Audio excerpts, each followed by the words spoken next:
तर तुम्ही आज बघू शकता आपण बनवणार आहोत तिळकुंडा. तिळकुंडा बनवण्यासाठी बघा मी तीळ घेतले आहेत आणि तीळ आपल्याला व्यवस्थित भाजून घ्यायचे आहेत. पटपट आवाज आल्यानंतर आपल्याला एका ताटामध्ये तीळ काढून घ्यायचे आहेत. त्यानंतर आपल्याला तीळ थंड करून घ्यायचे आहेत. आता मी इथे बघा 4 ते 5 मिरच्या घेते. तुम्हाला जेवढं तिखट पाहिजे असेल तेवढं तुम्ही मिरच्या घेऊ शकता.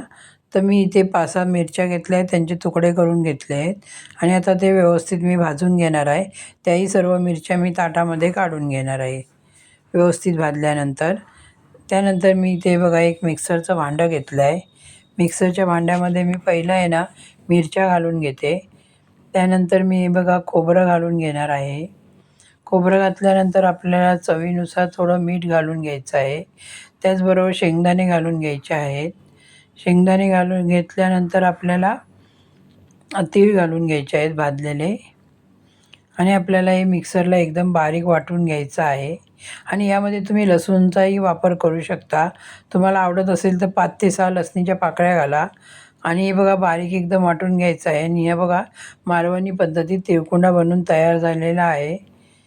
तुम्हाला